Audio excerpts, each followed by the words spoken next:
whenever the topic of lovemaking comes up, getting traumatized by it. There are a lot of problems that arise in marital life, in the relationship between husband and wife. Namaste, once again, welcome to our channel KUSUM Yoga. Today's topic is a very sensitive one, so I am very happy that some sisters have gathered the courage to ask about this and have sent their queries in the comments. 3 or 4 sisters have sent in their questions. Normally, no one wants to talk about this topic. There may be societal pressure, family pressure, or just feeling very shy about how to talk about these topics.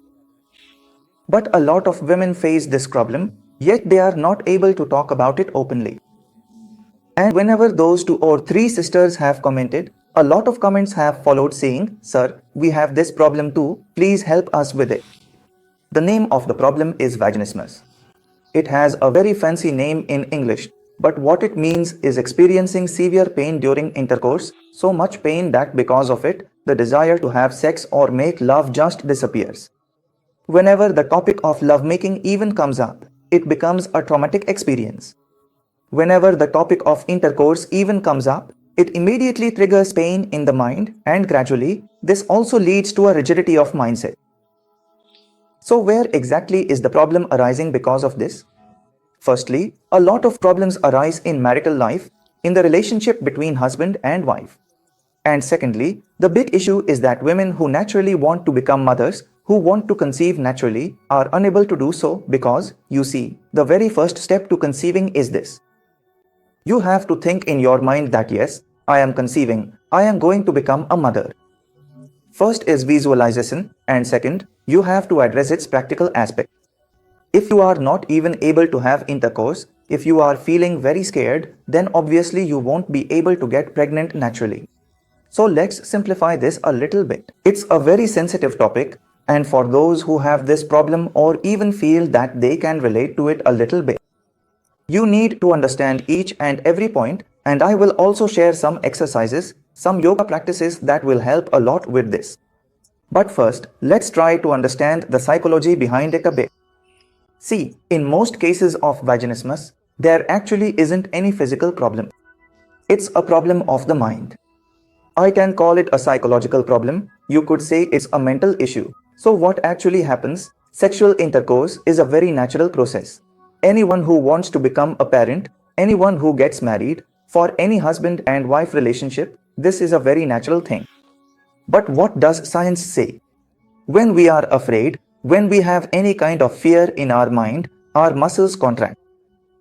You can relate this to different things in life. You'll notice whenever a mosquito starts to bite you, even if you don't realize it, as soon as a mosquito starts biting any muscle in your body, you feel a slight pinch. Immediately, that particular muscle tightens up and then we slap it. This is a natural reaction to keep ourselves protected from any alien attack.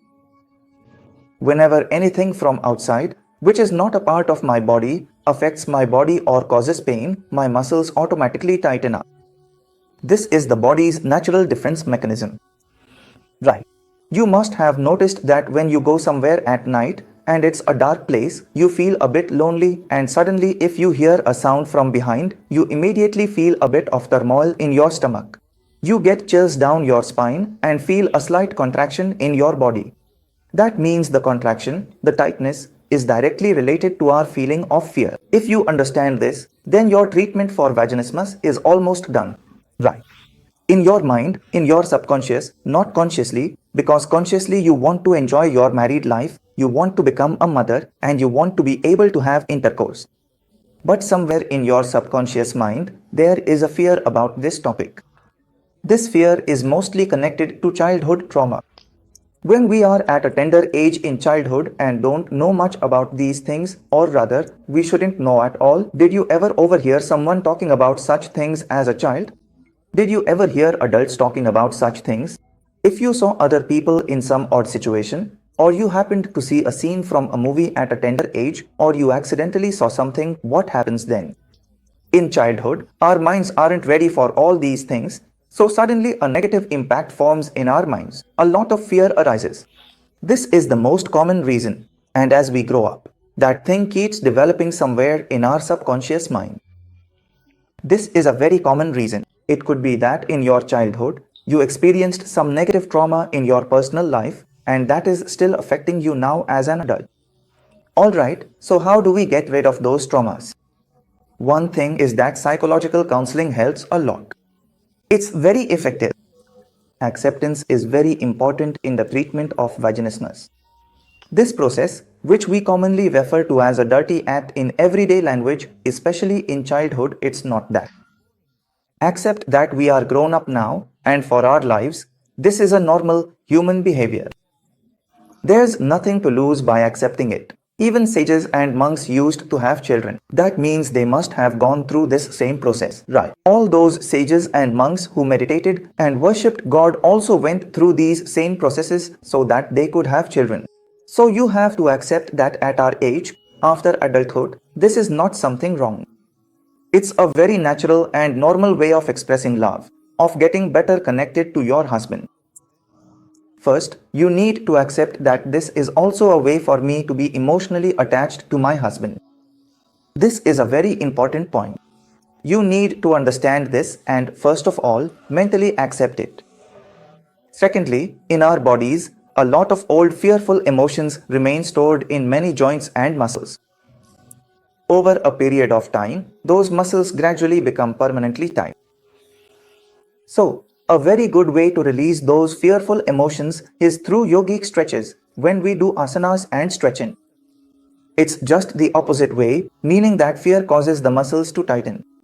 Now, if we gradually try to remove that muscle tightness, what will happen is that the fear will also be released from the body.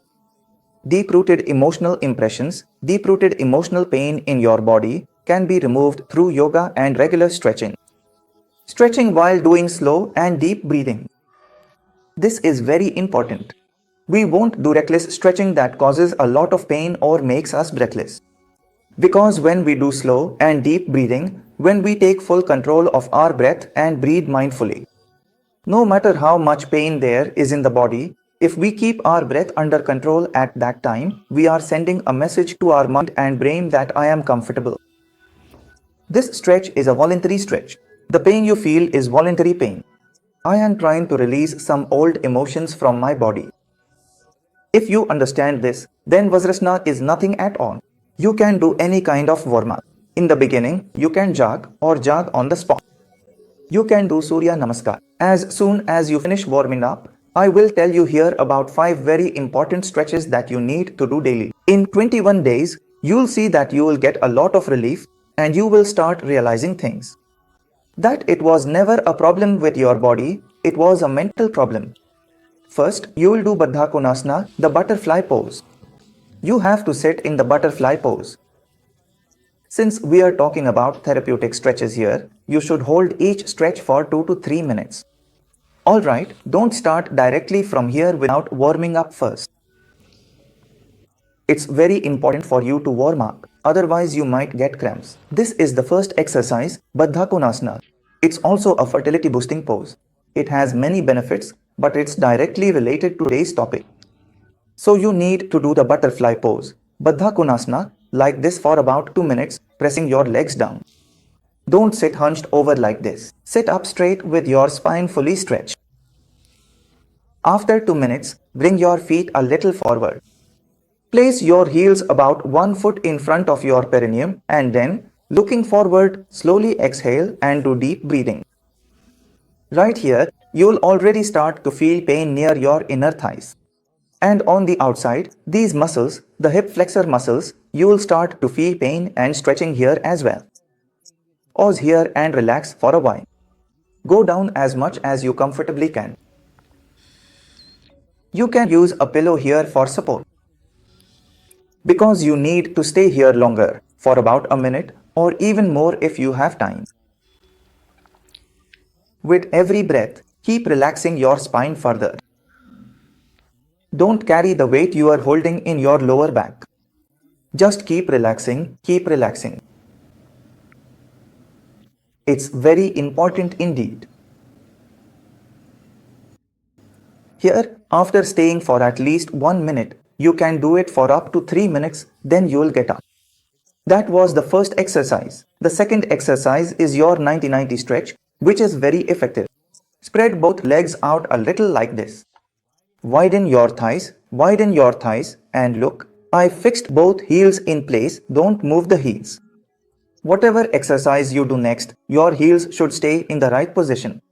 So first, you will turn to your right side like this. Now see whether you are forming a 90-90 or not.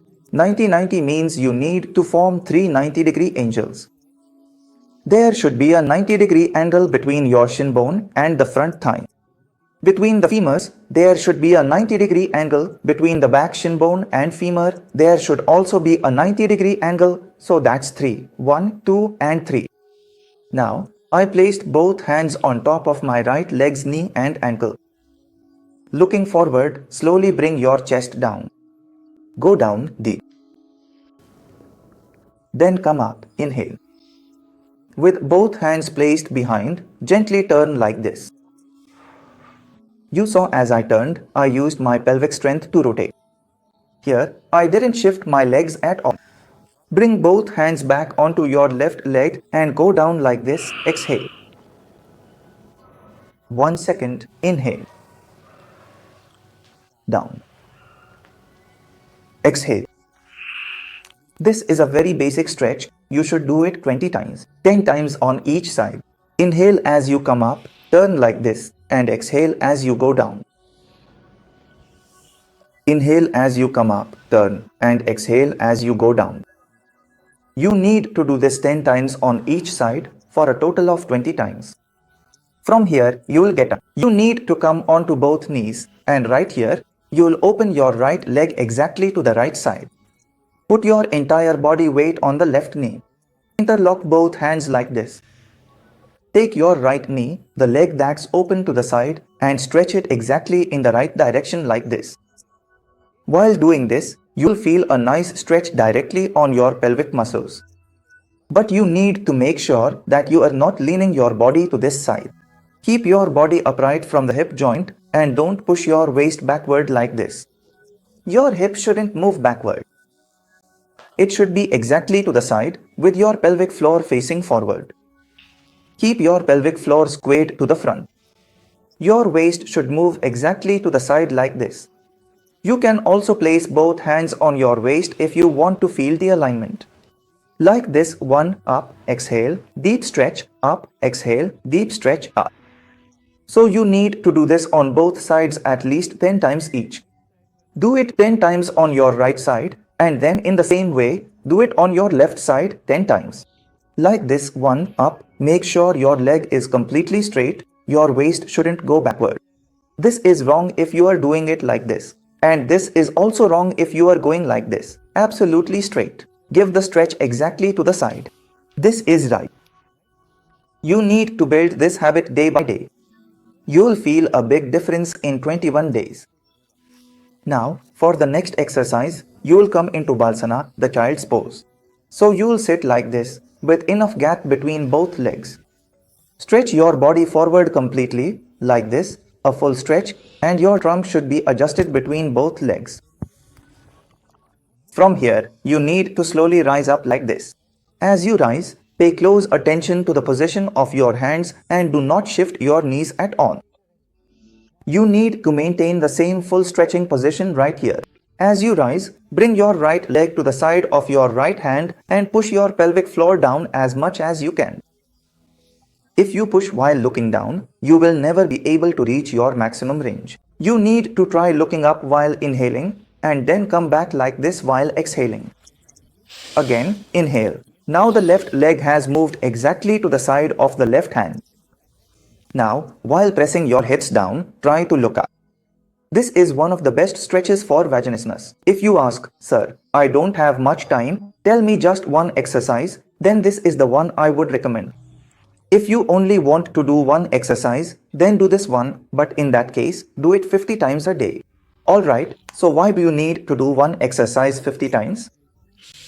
Instead, if you repeat each exercise, your entire pelvic floor muscles will get trained. This is called the pubococcygeus muscle group, meaning the entire muscle group from the pubic floor to the coccyx, the tailbone. You need to let it relax. When you exhale like this along with your breaths, Gently relax your waist as you inhale. When you practice this, it's not just a physical practice, it's also a mental practice that even when we are enduring a lot of pain here, when there's a lot of stretch, my breath still remains completely relaxed. My mind is also completely relaxed. Alright, so this much pain I can bear. So when you actually get involved in intercourse, this will help you reduce the pain. You won't even feel the pain because that fear has left your muscles. And the fear of stretching and penetration will also be gone. The last exercise is to practice Malsana, the fifth exercise, and I'll also tell you a bonus one. Sit in Malsana. When it comes to Malsana, what can I say? If there's one pose that can solve all fertility problems, it's Malsana. All problems, PCOD, blocked tubes, whatever you can think of. I've made a lot of videos on Malsana. There are many exercises we can do while in Malsana, so try those out. Right now, I'm not going to show the full Malsana sequence. In Malsana, you should do the floor wiping practice. Make sure to walk 30 steps. Walk 30 steps every day, at least 30 steps in your room daily. And I'll show you one exercise in Malsana. From Malsana, stretch out one of your legs. Let your left leg go as far to the left side as it can. Place both your hands here in the center. You'll stand up and then sit down on the other side. Extend again using your hands for support as you get up. Inhale, exhale. I am telling you all these are very easy exercises. And it's not just for people who have vaginismus, anyone can do these. All these exercises are common exercises for PCOD, common exercises for blocked tubes, common exercises for fibroids and endometriosis. These are all common exercises. If everyone does them, you will see great results. If your weight is increasing and fat is accumulating below your belly, if your egg quality isn't improving, then these are reproductive exercises for everyone. They'll be very effective. So, you should also do this 10 times on each side. So that's all for today.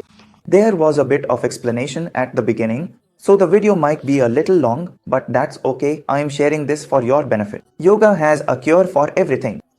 You just need to surrender. Just surrender.